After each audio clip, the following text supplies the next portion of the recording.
पूरे 17 दिन तक सस्पेंस के बाद अब आखिरकार सोनम सबके सामने है। सोनम उत्तर प्रदेश के गाजीपुर के एक ढाबे पर मिली है।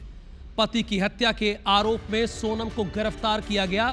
तो आपको बताते हैं कि 11 मई को शादी और 24 मई से लापता होने के बाद 9 जून तक इस पूरे मामले में क्या क्या हुआ है वो जानना आपके लिए बहुत जरूरी हो जाता है, क्योंकि पूरा देश यही दुआ कर रहा था कि सोनम को लाया जाए। और बाद में सोनम क्या करती है वो आपके सामने, ये रिपोर्ट देखिए आप। शादी लेकर आई बर्बादी, सोनम निकली बेवफा, हनीमून बना हत्याकांड, राज के लिए राजा को मारा। 11 मई को शादी के साथ शुरू हुई सोनम और राजा की कहानी का अंत अब 9 जून को सोनम के सरेंडर के साथ हुआ।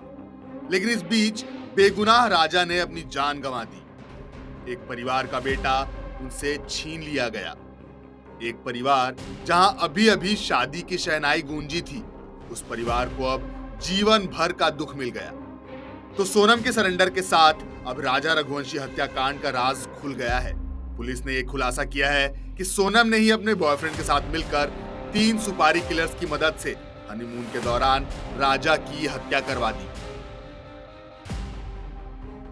जब सोनम को लगा कि वह पकड़ी जाएगी, वो सामने आई और उत्तर प्रदेश के गाजीपुर से सरेंडर किया।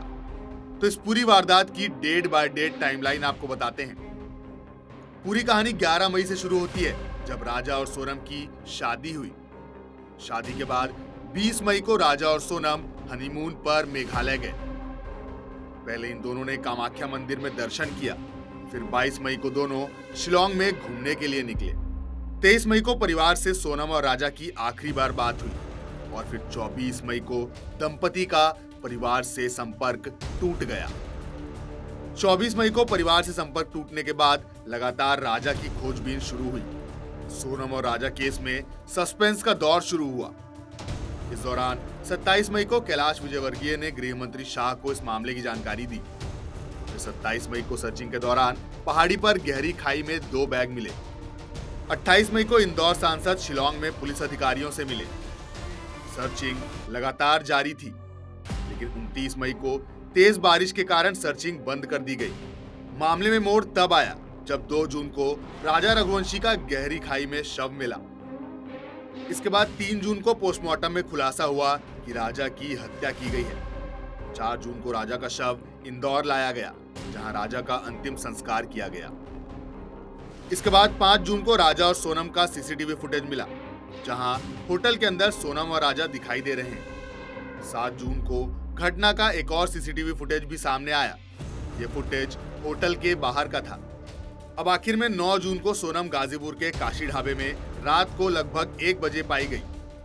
9 जून वो तारीख जब सोनम ने सरेंडर किया। इधर राजा के कत्ल के आरोप में इस हत्याकांड के 4 अन्य आरोपियों को गिरफ्तार किया गया। 24 मई से 9 जून तक का यह समय सस्पेंस भरा रहा।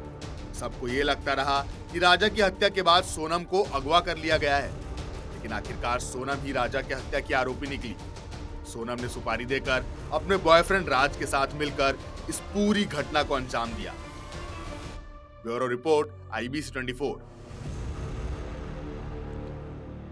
ये तो पूरी बात हुई सोनम रघुवंशी की, जिसने राजा रघुवंशी का मर्डर किया है।